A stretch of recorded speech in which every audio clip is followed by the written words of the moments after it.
Sutam Devam Kamsachanurmardhanam Devaki Paramanandam Krishnam Vande Jagadguru Gurur Brahma Gurur Vishnu Gurur Devo Maheshwara Gurur Sakshat Parabrahma Tasmai Shri Guruve Namah. Om Sahana Vavatu Sahano Bhunaktu Sahaviryam Karavavahe Tejasvinavadhitamastu Mahavidvishavahe. Om Shanti Shanti Shanti. Om Sahana Bhavatu Sahano Bhunaktu Sahaviryam Karavavahe Tejas. I will not sing this. I can Astu Mahavidvishavahe. Om Shanti Shanti Shanti. Tamso ma jyoti. What is that? Asatoma Satgamaya. Tamso ma jyotirgamaya. Mrityorma amritam gamaya. Om Shanti Shanti Shanti.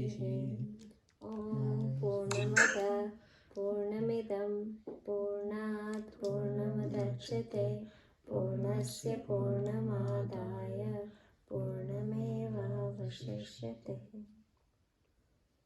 I hope so you guys remember all these ones, right? So you need to sing so I can not forget.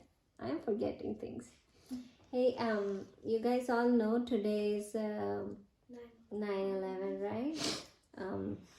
So what recently in history happened, that what we have seen is a bad date. In this date, a lot of people got died, and it was an what would we say, that it was a biggest accident in the 20th 21st century that killed so many people together. And it was with religious motive, but religion never teach anybody to go against each other, right? What religion teach? Religion more goes towards a oneness of everybody, that we are all one, no matter if you are Hindu, Muslim, Christian, we all are one. That's what religion teaches. So if somebody takes the wrong meaning of religion, and on base of religion, if you hurt somebody or if you try to kill somebody, that's not the right way to do it, right? So people in the world, there are people in the world who takes the wrong meaning of religion and and use it in the wrong way. That's what happened on 9/11 accident. So because this date is so sensitive, I want to make sure that we do a little tiny piece, meditation kind of thing first before we start the class, right? So if you guys can, for 1 minute, we're going to close our eyes, sit straight, close our eyes, close your eyes. Everybody, online also, close your eyes, and then we're going to chant Om, okay? As long as you can chant Om, you go and then start the next Om when you drop the first Om, okay? So we all going to just say Om, and as loud as you can say. It doesn't matter how loud you can say. So sit straight, put your hands on your knees, and then sit straight. Breathe normal. You don't have to breathe heavy or breathe more or less. Just breathe normal and close your eyes, and then we will start saying Om, okay? We're going to do this for a minute. Ready?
Shanti, Shanti, Shanti.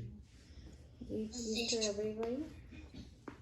So that was 9/11 that happened right in US. Now, long time ago, 9/11 has another significance, and we study a lot about that person who gave us 9/11 date as a significance.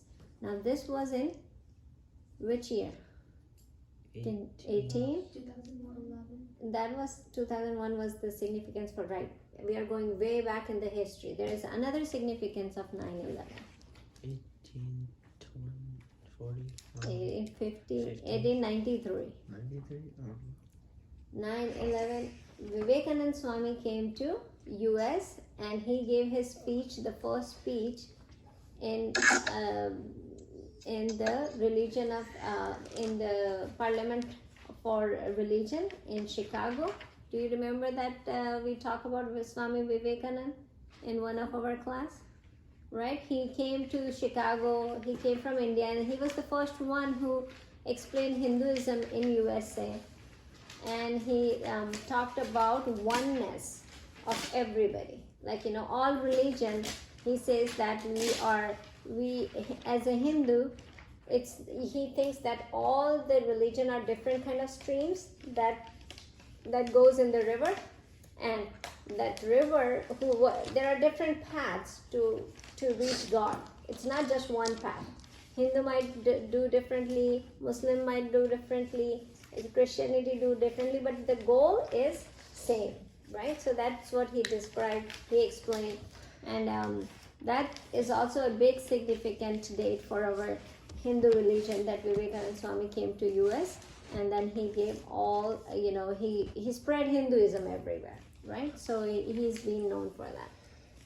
So that also happened on 9/11. So we have two significant. One is a little sad, very sad, but one is that Swami Vivekananda came to US and gave his speech, which is still like everybody remembers his speech still at this time, when it is like 110 years ago, right? So those are the two things that significance of 9/11 is there. Now, going back to where we left. So far in chapter 2, we already did, what are the four parts of chapter 2? What were they? Yes.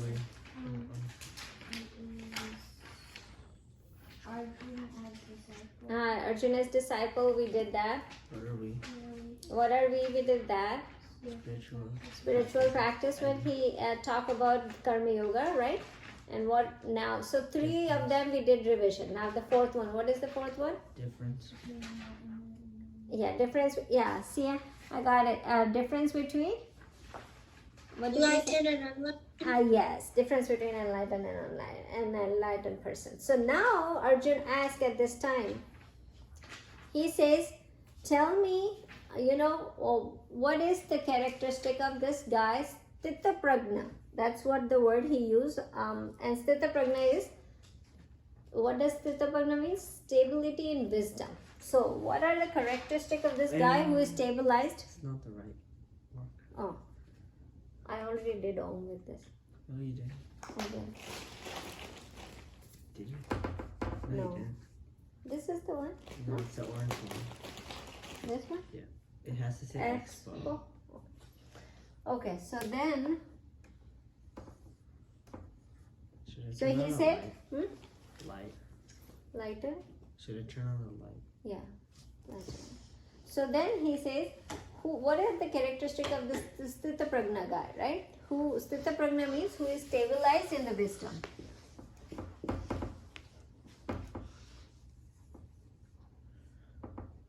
Stabilized in wisdom. So what are the characteristics of this? Now let's go to that shlok where he asked that question, so you guys know where we are going. We are not reading each shlok, so I just want you to make sure that you are there. So I think this is 50, chapter 2, and I think it should be 55. Yeah, no, 55 God starts. Arjun is 54. Krishu, can you open 54? Yeah. Okay, you have chapter 254. All of you guys there also? Yeah.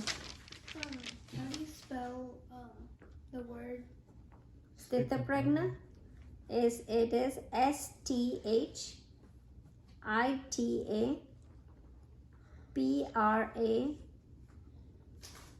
prajna, JNA, Sthitaprajna.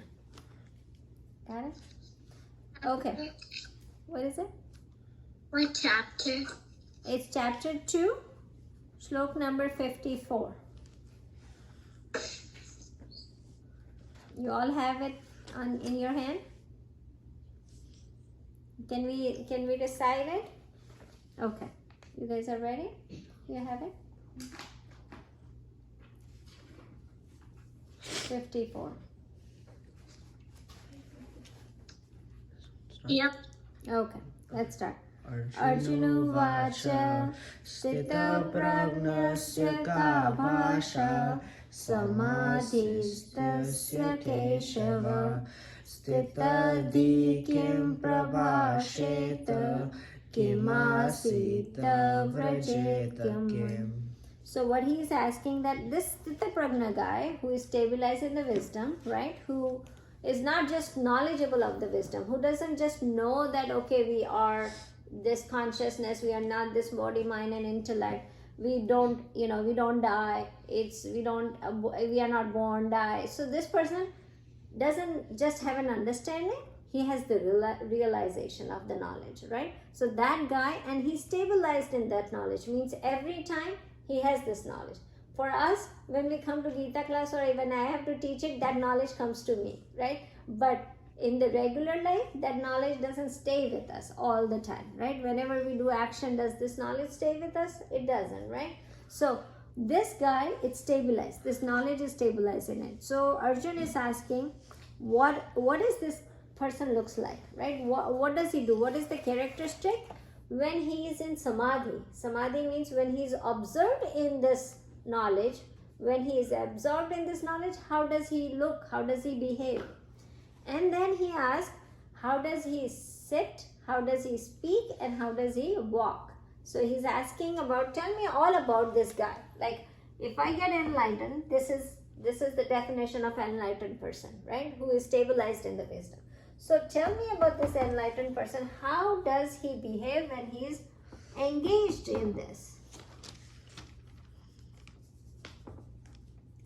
But you can say he is in samadhi. Right? How it is it? But when he interact with the world, when he come out of samadhi, when he start, he's in this world, how does he speak? How does he sit? And how does he walk?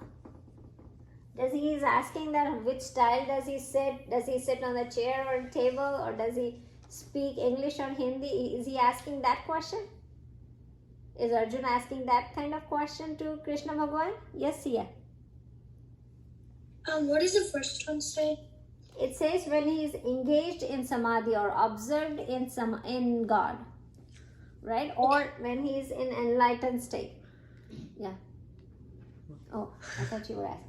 So, Arjun is asking how does he speak, how does he sit, how does he walk? Is he intentionally asking that how does he walk, or he is asking something else here? When he's saying how does he sit, how does he talk, how does he walk? Yeah. Is he like asking what his karma yoga is? Yeah, no, but what he's not asking that how does he speak. What is he asking? How does he react with all the people, right? How does he interact with all the people, right? He's not just asking like a simple question of does he talk in Hindi or English, or does he talk in what language does he use? He's not asking that question. Indirectly what he's saying, that he is asking that how does he do day-to-day activity. So instead of speak, what does he asking? How does he do day-to-day activities? Right?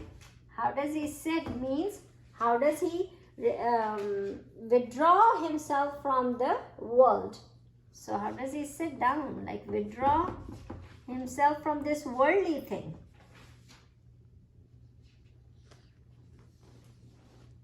Withdraw himself from the worldly thing. How does he do that? How does he sit aside and withdraw himself from all these things that is around him? Because there will be things, right?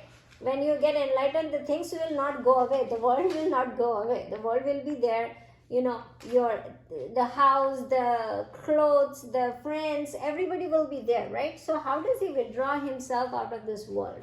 Then walk means how does he interact with other people?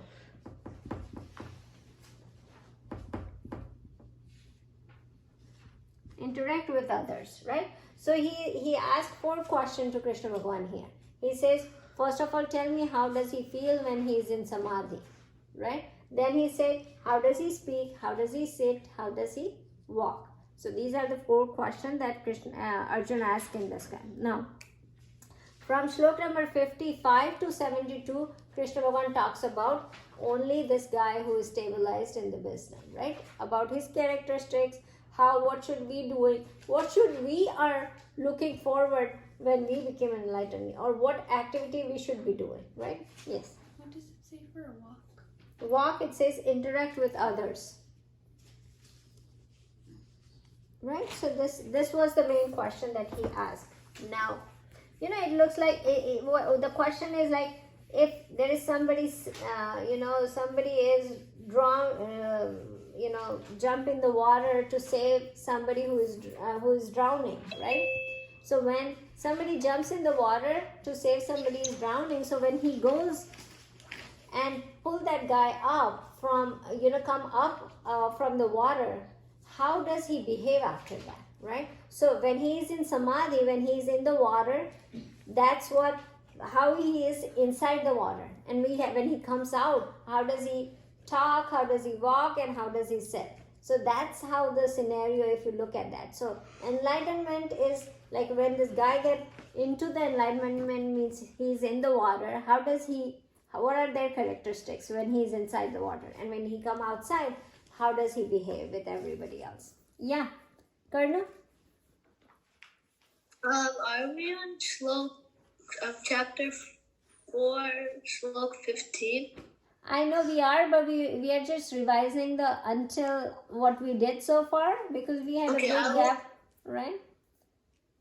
I wasn't here last class. I know. I sent his neck and all his 4 arms inside, right? If the danger comes, right? The danger comes, what does he do?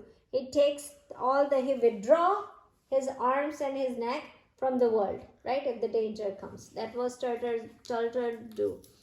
The same way, this Stita Prajna guys take all his desires and pull it inside, right? And what he does is, he doesn't, if anything comes, the worldly thing comes, he takes all his desires and pull it inside. Same as the turtle pull all the forehead, all his legs inside.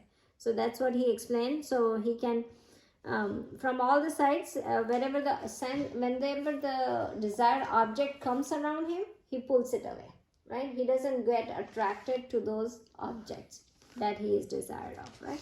Then he mentioned to, Krishna Bhagavan also mentioned that this is very hard to do. It's not easy. It's not easy to take ourselves out of. There is a cookie on the platform sitting there, and you are passing by it, and you are in the kitchen 5 times. Would you not have a desire to eat that cookie? It's going to be very hard to take your desire out and withdraw from that cookie and not think about it, right? So that's what Krishna Bhagavan is saying. It's very hard. It's not easy. So he's not saying that this is very easy to do it. It's hard. But people who reach and do that, they have these 2 characteristics, right? They have control on their desires. Now, he also says that how the other people do it, like how the normal people do it, because we are saying that what is the difference between an enlightened person and non-enlightened person. So he is explaining how the normal people do it. So what happens is, it starts from the thought. So thinking continuously, about your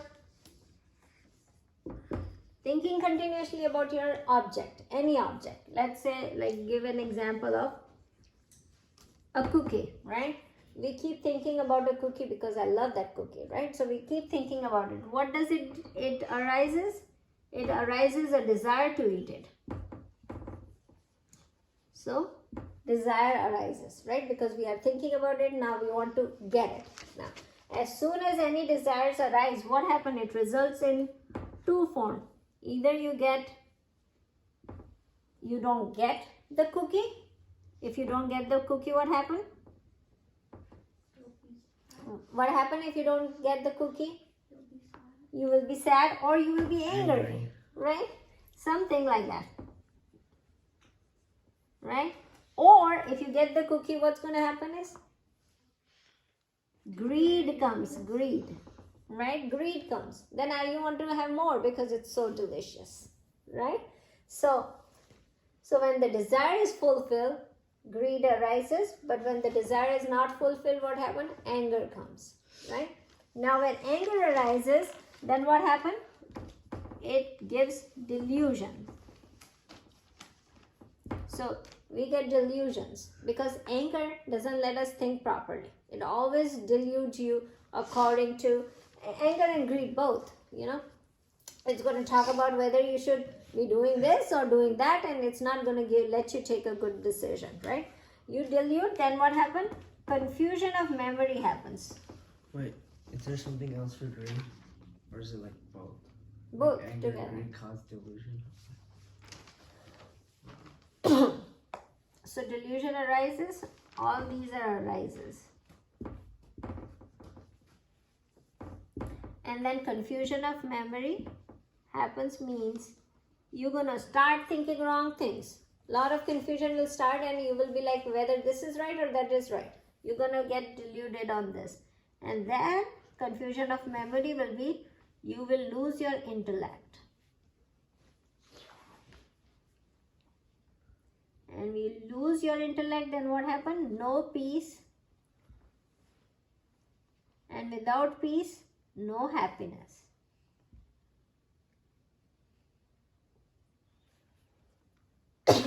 So this is the regular formula of everybody who doesn't control their desires, right? So this is the formula of a regular person.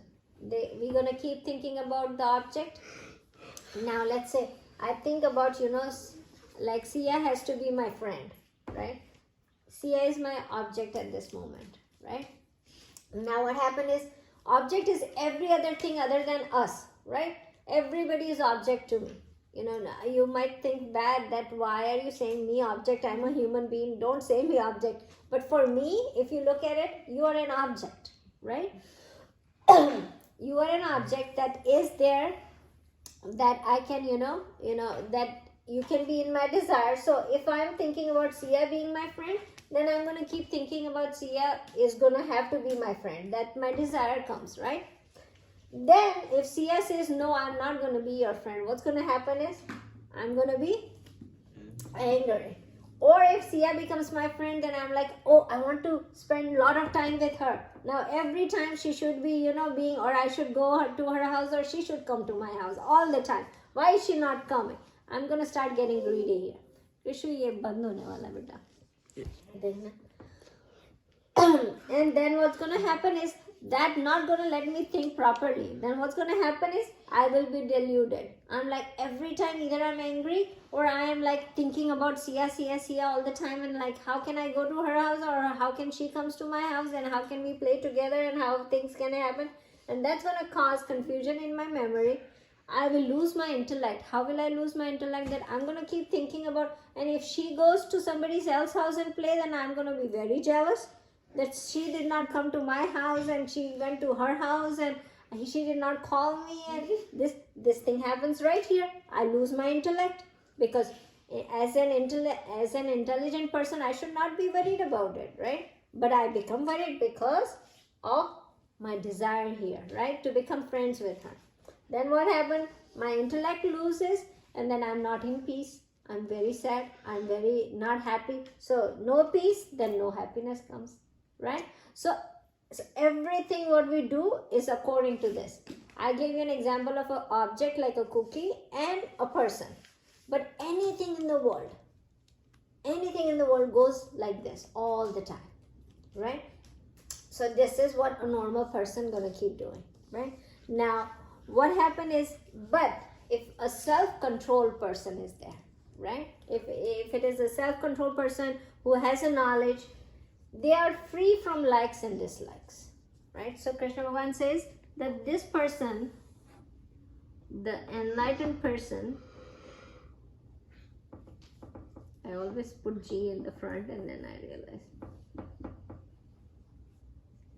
Enlightened person is free from what? Desire. Free from desire. But before to free, there is no free from likes and dislikes. If you don't have likes and dislikes, then you will not have a desire, right? You know, when you have oh, I like pink color so much. Oh, I love pink color, right? So if I have a pink color, then somebody will bring me a red color thing. I will be, oh, I should have a pink color, right? So, but this person, doesn't matter if you give her red or pink, she will like both of them, right? Because she is not generating any desire, any likes and dislikes, right? In the world, because everything is made by God, then what to like, what not to like, right? All colors are made by God. God gave us all the colors, right? I don't have any likes and dislikes. All colors look beautiful to me. All flowers looks beautiful to me, right? Even there is an orange color flower, I like it. Red color flower, I like it. So this person will not have likes and dislikes, right? And then they move around the object. They go around the object. They sit like the cookies on the platform in the kitchen. They go around the cookie, but they don't feel like getting that thing because they don't get attached to it. So what they do is they have to cut somewhere here, right? Where the desire arises, they have to cut to right here. So these guys are above this. They don't think about the object so much that they don't get, because there is no likes and dislikes, they don't think about the object, right? So the connection is cut on this part, right? So people don't, because of they are enlightened, they don't have likes and dislikes. What happens is they are not keep thinking about that object. So this whole thing is cut off. So they don't have anger, they don't have greed, they don't go through this whole thing. There is no peace in this case, no happiness, but there is always happiness and always peace here, because there is nothing that they have to go through this, right? So that's what he was explaining. Now they move around the object. This is the biggest thing. Like, you know, there are pink color, there are purple color, there are red color. They are going around the colors, all the colors, but they don't feel that, you know, because of no likes and dislikes, they are moving around the objects of all the different colors. But what happens is they are free from attachment. There is no attachment, right? So then there is no attachment means there is no desire comes, right? So that's how they go. Now they attain peace because of no likes and dislikes. Now if you say that, okay, you know what, I will, I love to eat, you know, I don't like cookies. Let's say I don't like cookies, right? I don't eat sweets. But what I'm going to say, oh, I'm going to give up my desire about sweets. You don't even like it, and then you are giving up your desire. Is this a strong way to say it? It's not, right? You're not giving up anything, right? I love sweets and I'm giving up, then definitely you're working on it, right? I don't even eat sweets and I say, oh, I'm giving up my sweets, right? I'm not going to eat any sweets, and this is I'm giving up my desire about sweets. That's not. You be in that among those objects and then give up, right? That's what it is. That's what harder it is. It's not that what you don't have. You will say, okay, Sonal auntie, I'm going to give you $1 million. Do you have $1 million to give it first, right?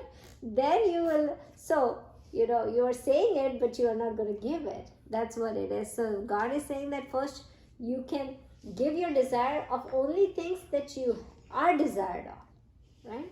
So you cannot just say, okay, I'm going to give up 10 different things, but I don't have any of them, but I'm going to give it out. So anybody can say, you know what, Sonal auntie, I'm going to give you Eiffel Tower.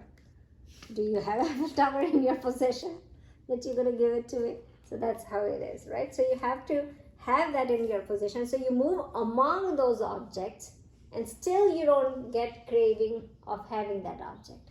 That's what Sthita Prajna does, right? That's what the enlightened person is doing. So how to control, what God suggested is the first 2 ways to control the likes and dislikes, right? He just gave an extra note on this, that likes and dislike, how to control it. The first thing is that no actions should be initiated with likes and dislikes, right? No action should be start from that, okay, I like this, that's why I'm going to do this. No action should start like that, right? Or no action you should be doing that will generate a fresh likes and dislike. That's the only way to live as a Sthita Prajna person, right? As an enlightened person. So then come to slok number 69. So this was the summary of 55 to 69, and now let's read 69.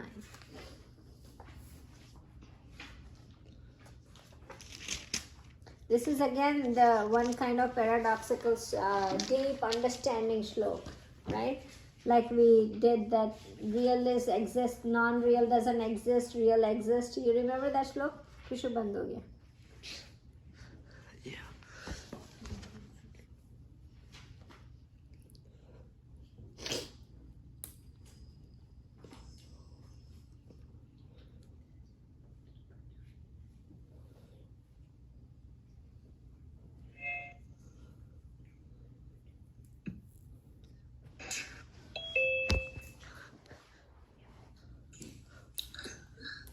Hello.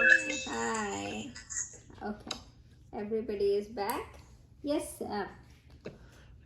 Saisha, you're saying something? Yeah. Yeah, what page is it on? 127. Okay. Okay. Are you guys ready? Let's recite that slok. Krishu? Yanisha So, Sarv. together. Oh, Everybody. Ready? Ready? Are you guys ready? Okay. Yanisha Sarvabhutanam Tasya Jagrati Samyami Yasyam Jagrati Bhutani Sanisha Pashyato Mune. Okay, so in this what it says that which is night for all beings, for enlightened people, that is a day, right? What which is night for everybody, all beings, it is day for enlightened. I hope any one of you guys remember this slok. And what is day for all beings is night for enlightened person, right? So let's say unenlightened person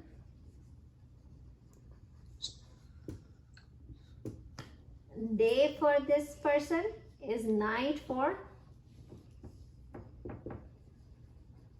enlightened person, and which is night for enlightened person is day for unenlightened person. Now this is one kind of slok where Ganeshji has to put the pen down and think about it. What does this mean? Why did he say that the day for enlightened person is night for enlightened person, and the day for enlightened person is night for all living beings. All living beings, all beings means all the other people who are not enlightened, who thinks that we are this body, mind, intellect complex, right? So the person is day and night difference. Why? Does it mean that when we are up, they sleep, and then when they are sleeping, when we are up? Is that what that means? No, right? It has a deeper meaning to it. What does it say? That now think about this, that when an enlightened person has a daytime, means they have a knowledge. Day and darkness, it is ignorance is darkness and the knowledge is day, right? That's what brightness we are talking about. Yeah, Raj. What does that say at the end? Enlightened person, like day and night. The day is night and night is day. For an unenlightened, it's night, then it's day, right? So what it is that what seems real to us as a living being, what is real for us right now? What do we see is real? What we think is real? Yeah, Our Bible. intellect, right? That's what we think real. This world is real. You and me are real. Like, we think this tree is real. This house is real, right? That's what we think it's real, right? For an enlightened person, that's not real. That's the darkness, right? What real for them is soul is real for them, right? So when there is a light, what we think is dark, is a daytime, because daytime means this whole thing is real. For them, this is darkness. You guys don't even know your real self, right? They think you are ignorant, right? We are ignorant about it, right? So enlightened people, that's what we think is right. They say it's wrong, right? That's an ignorance. That they have knowledge. Now, what we think is dark, they think that's light, right? So that's the difference between us and an enlightened person, right? So now think about this. A person is in the bright room, which is too much light in the room, which a bright light room, a person walking around this and say, where is the light? Where is the light? Where is the light? It's not light, it's dark, right? Then somebody says, remove your hand from your eyes. What's going to happen when the person removes the hand from their eyes? It's bright. They will see the brightness, they will see the light, right? So what are we right now? For enlightened person, we are putting a eye shade on top. We are closing our eyes with our hands and asking, where is the light? Where is the light? Where is the light? And then the enlightened person, a guru comes and teaches us, gives us the knowledge. What happens then? We remove the hand out of our eye and we see the real self, right? We see the light, right? Again, another example, right? If you go on a street and you see a rope lying down there, right? As soon as you see it, you think it is a snake, right? What happened when you think that it is a snake? You get scared, right? You will run away. It looks like snake. I don't have a knowledge whether it is what it is, right? It is snake. I saw it. It is snake. I will run away. As soon as somebody will come and say, no, this is rope, what's going to happen? You will be fearless. You will say, oh, this is rope. Oh, okay. This is nice. I didn't know that this is rope. You will not be scared. You will be, you will be saying, okay, this is normal to do it, right? That's how it happens when enlightened person, we always keep seeing snake, right? The enlightened person gets to know that it is not a snake, it is a rope, right? So that's what happens when we talk about day and night. Whatever enlightened person sees, it's bright, it's knowledge, and what we are in ignorance at that time, right? So that's what the difference is, what he was trying to explain it. Now, so how, how we, even if we, Sthita Prajna person is who is stabilized in the knowledge, right? As of right now, what do we think? We know the knowledge, right? We all know it, right? By now, you all know about that we are not this body-mind complex. What we are the consciousness. We all know about it, right? What does Sthita Prajna is ahead of us is that they realize it, right? They experience it. We are not experiencing it yet, right? So we are still behind, right? A little bit behind. We are on the path, but we are a little bit behind. Now, if you think about it, that everybody teaches us that sun rises in east and sets in west, right? Now we go to the school and we see the earth globe and we realize that sun never rises, never sets. Sun is always there. What happens? The earth is rotating in the way that it looks like, it appears that sun is rising in the east and setting in the west, right? After having that knowledge, we still keep saying that sun rises in the east. Do we stop saying that? We still say, we don't say, no, sun doesn't rise in east, sun doesn't set in west. What do we say? The earth goes around, and that's why it seems like, we don't say that. We still say that sun rises in the east and sets in the west. Sun doesn't rise or set, right? So even if, if we have the knowledge that sun doesn't rises in the east or west, but we don't realize it, right? Every day we are not realizing it. That's why we kept saying that sun rises in the east and sets in the west, right? So that's what happened. So the same way, when we have the knowledge and we stabilize in the knowledge, then only we get to see that. Otherwise, it's nothing that we have the knowledge but we don't realize it. We are way far away from enlightenment, right? So that's what this slok means, and it's very important because it gives us differentiation between how we are and how the enlightened person is, right? What is the difference between us and them? So now let's go to slok number 70.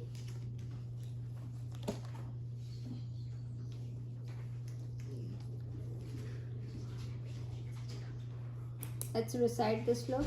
Do you guys have 70 open? Yeah. Okay. You ready?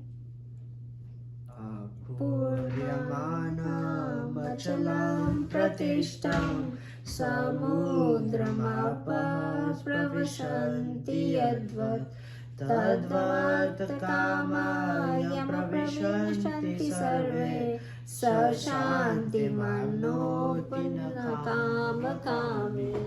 Okay. So in this, God, he started explaining that the person goes in the, so what does he do is, even in ocean, how the water keeps coming from different rivers, right? They keep water coming in the ocean, but the ocean stays undisturbed no matter how much water comes, right? From any part of the river, how many rivers flow into the ocean, and so much water keep coming in the water. But then what happens is, does the ocean get disturbed? Ocean stays the same, right? It doesn't get disturbed by any of these rivers coming, water coming into the ocean. The same way, this guy never get disturbed. No matter how many things comes, how many worldly desire keep flowing around, how many objects keep coming in their life, what happened, the big things comes, but they never get disturbed by that, right? Like, if my friend is having a beautiful dress, am I gonna get disturbed by it? Or I will not get disturbed by it, right? So that's the difference between the enlightened person and unenlightened person. Somebody will get disturbed because the worldly objects keep coming around you, right? We cannot get away from that worldly object, but this guy never get disturbed by that, right? So then what happens is, closing this chapter 2, God says that there are he end up saying these 4 things that is important for an enlightened person, and it is important for an unenlightened person to look towards it, right? So what does an enlightened person do is giving up. Read the word here. Giving up desires. Right? They give up their desires, right? First of all. Then second is free from attachment with the object, right? So objects means, I'm not just talking about objects like a vase or flowers. I'm talking about human being also, right? We are taking other people as an object also, right? Here. So free from attachment of any object. And then the third one is without the sense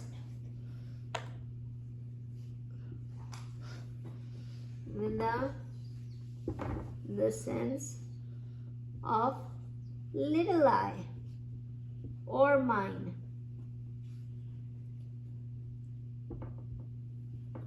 Right? Without the sense of little I or mine, that person attains peace, and when that person attains peace, they attain everlasting happiness.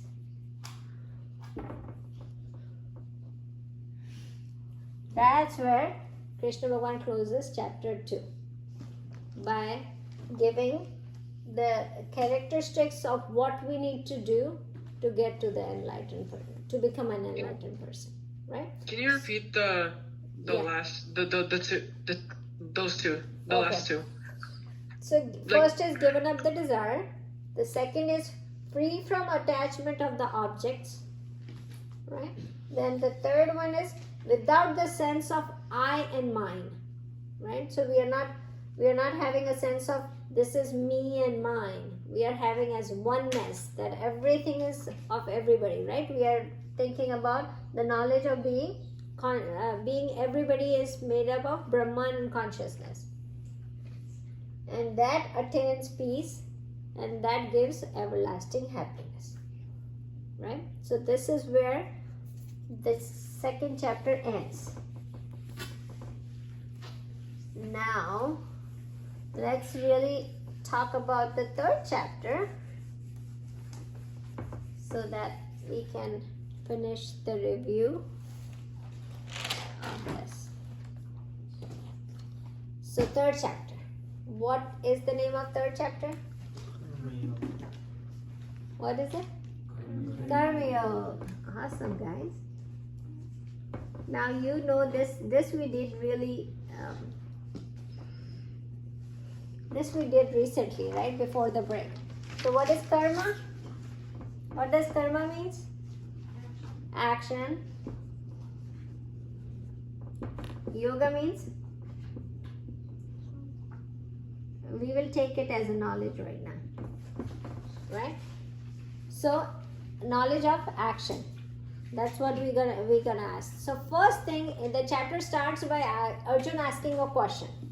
What Arjun asked the question? Arjun says that you know what, I understand the knowledge, right? Because Krishna Bhagavan in second chapter talk about what you are, who you are, right? So he already talked about who you are. Then he talks about a little bit of karma yoga, right? You remember that he said that focus on the action, not on results, right? So he talked about both the things. Now, and he ended up at the knowledge part on the second chapter. So Arjun asked this question that you are saying knowledge and action, two different things, right? You are saying knowledge is superior than action. Why are you asking me to take action then? Why can't you just give me a knowledge and be done with it, right? Why are you forcing me to take action? That's what the first question Arjun asked. So tell me, whether should I go with the knowledge that who I am and learn about it, or should I go with action? But I think in your view, knowledge is more superior, right? Now Krishna Bhagavan answered this thing, saying that it's not either or. You have to do both, right? So Krishna Bhagavan says it's not. Let's read the slok because it's really good slok. We start with slok number 1. Karma Yoga, chapter 3, slok 1. Chapter 3, slok 1. Okay, I have 5 minutes to finish this chapter, okay? I will finish it, otherwise I'm not going to leave this class today. So let's do it fast. You ready? Okay. Arjun asked, Arjuna vacha, jayasi chet karmanaste, mata buddhi dhanardana, tat kim karmani gorema, niyojayasi keshava. Okay, so he's asking, why are you asking me to do action here, right? When you say the knowledge is more important. Okay, we're going to go to the slok number 3. Shri Bhagavan Vacha. Shri Bhagavan. Now, so Krishna Bhagavan is going to give the answer. Shri Bhagavan vacha lokesmin divida vista pura prokta maya naga gnana yogena sankhyanam karma yogena yogimam. So Krishna Bhagavan says Jnana Yoga is also needed and Karma Yoga is also needed. You cannot just take one or other and say they both are needed. So what it says that Jnana Yoga gives you salvation. You get to know what you are, you get to know yourself, and that's what the salvation is, right?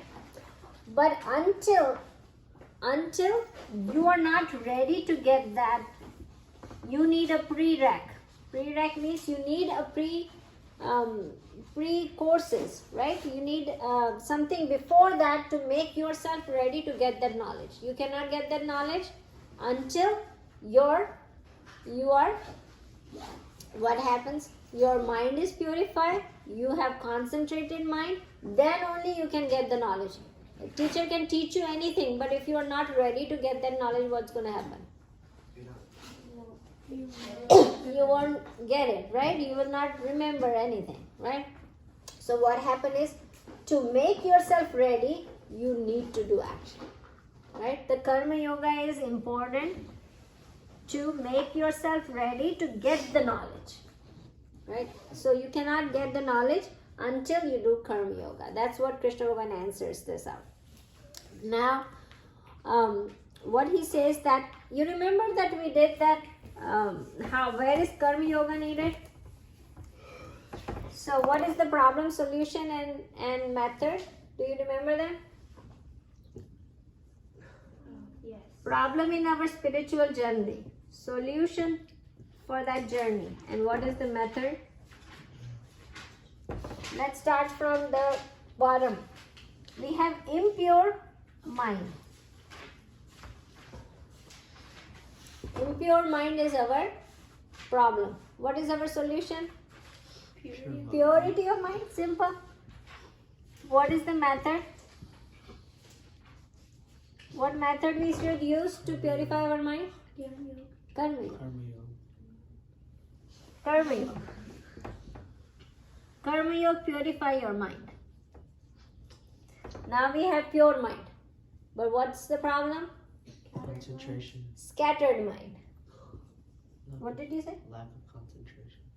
Scattered mind. What is the solution for scattered mind? Concentration. What is the solution for getting concentration mind? Dhyana Yoga. Okay, now what's the problem? We are purified, the mind is purified, we can concentrate. Now what happens? What is the problem? Ignorance. Now ignorance is the problem. What is the solution? Knowledge. Simple. And where can we get, what is the method? Jnana Yoga, knowledge here. So what God is here saying that you can go to this. This is superior no matter what. Right? But to get to that, you have to first do 2 steps. These 2 steps needs to be done. So you do these 2 steps, then only you can get to this one. And this will lead you to moksha. Yeah. Question. How are you supposed to know that you do the first 2 steps without doing Jnana Yoga, like reading the Gita? Like you have to do a little Jnana Yoga to know that you have to do Karma Yoga and Jnana Yoga. Yes, yes, you do. But then stability will only come if these 2 steps are done. You can get the knowledge right now. You get the knowledge and then you get the stability and then you get the knowledge again. No, so you will not get the stability until these 2 are done. You can get the knowledge. Yeah. Knowledge, though, you have it. All of us have the knowledge, right? We are at this stage where we know the knowledge. But if we don't have the purified mind and concentrated mind, what's going to happen is the knowledge is not stabilized in us, right? So that's why God is saying you can definitely go to the knowledge. You can get it going. But then what's going to happen is it's not going to stabilize in you. So you have to start from Karma Yoga. That's why the Karma Yoga came in again, right? So Arjun was saying, I can do only this. Forget about these 2 things. Why are you asking me to do this? But God is saying that to reach here, you need these two also, right? So that's what happened. Now look at the shlok number 30. We're gonna go directly to shlok number 30, because this one, before that, he keeps saying why the karma yoga is so important, right? But this will actually summarize that why it is important, right? Now he gives a method. In shlok number 30, he gives the method. Okay, you guys are ready?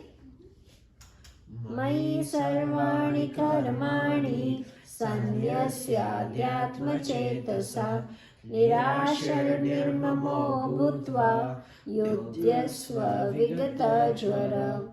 Okay, so in this he gives the method. What should you be doing? So he's saying for karma yoga, what you have to do is,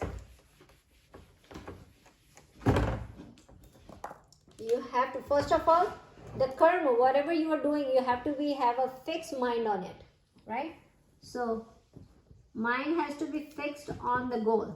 So here in this class we are studying spirituality. So we are fixing our goal on spirituality.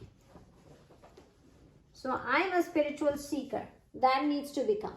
Now this can work in any goal, any life goal that you want to do, right? So fix the goal, what you want to achieve. So God is giving us a method of doing karma yoga. Then surrender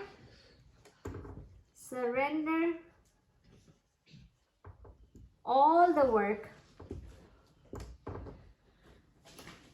to me. To me means to God. Now whenever you do a work for God, right, it will become a selfless work. It's never a selfish work, right? So what he is saying here, that it has to be not selfless, not involving selfishness, right? So it becomes selfless work. And what he is saying, when you surrender it to God, it has to be without attachment.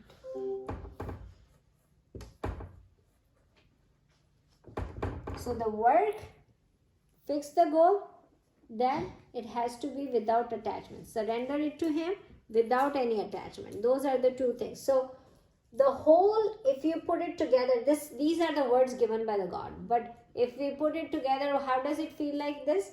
That you do work as a worship, right? Work as a puja, right? Any work, any action do you take, it should be worship.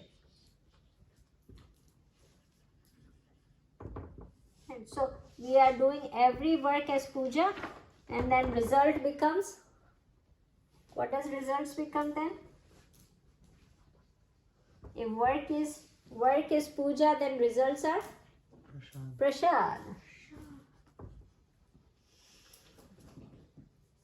So in this whole shlok, if we take the implied meaning of God, then what happens is God is saying that every work has to be converted as worship of God. And then every result that come out of this, it is a prasad. So we take it, right? So first of all, when you surrender it to God, you always do good. You do 100%. Then you are putting as a worship of God, then the result will be always, you have to take it. You don't worry about the result. It will be always good because we have done as a worship of God, right? So that's that. And then Arjun asked another question in this chapter. And he says, we know that we're doing something wrong, right?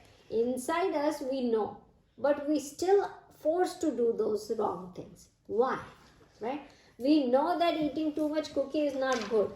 But still we keep on eating cookies, right? We know that if I'm jealous with somebody, it's not good. But still I'm jealous with somebody, right? I know that something is not right, but still I keep doing the same thing. Why? And you remember Duryodhan said the same thing, that I keep on doing the wrong things. I know it is wrong, but I still do it, right? The same thing happens with us. So Arjun asked that why is that, right? So then God answers that it is because of, what is it? Kama esha, krodha esha, right? What is that shlok number 37, right? So that's another shlok that we're not going to read right now, but that's the shlok that Krishna Bhagavan gave answer for that. Why we do it? Because of kama. Kama means desire. And krodha, krodha means anger. We keep on doing wrong things because of the desire, right? Now, God gives us a one-word answer that it is because of the desire. So I will. So our enemy is what? What is our enemy? Enemy is desire. Now, where does it live? Where does the desire live? Does it live in us, inside us? Where does the desire live? In our mind. In mind. Where else? Senses. Senses. Where else does it live? In our intellect. Don't forget about that. So where does, if we have to defeat the enemy, we need to know the location, right? When 9/11 happened, we need to know who did it first. So then, okay, who did it? Bin Laden did it, right? We got to know him, that he did it. So we know that who was the enemy. Now then we have to figure out where is he hiding, where is he living. Then we figured out that he is living in somewhere in Pakistan or Middle East. When we figured out, then it was easy to capture him, right? Same way, who is our enemy? Desire. We got to know, okay, desire is our enemy. Now where does he live? Because we have to fight. So he lives in sense, mind and intellect, right? Now we know where does it live. Now we need to attack it. But it's not easy to attack everywhere. So what God gives us a path how to attack it. You have to start from the gross body to the subtle body. Gross to subtle. Go from outside to inside. So outside is what? What is most outside thing where desire lives? Senses. Senses is most outside thing, right? With eye, ear, nose, and we get into contact with other worldly thing, right? Worldly object comes in contact with senses.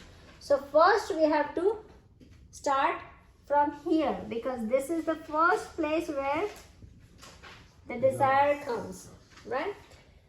So we have to train our senses. You remember that chariot we explained initial class, right? So we have to train our senses. Senses are what? Horses. You remember? So we do train our senses. So we go here, then we go inner, then we do mind, then we do intellect, right? And then we reach to, when we control all these things and we manage all these things, where do we reach? The most subtle thing is? The soul. Huh? Atman. Atman. So we reach to our consciousness.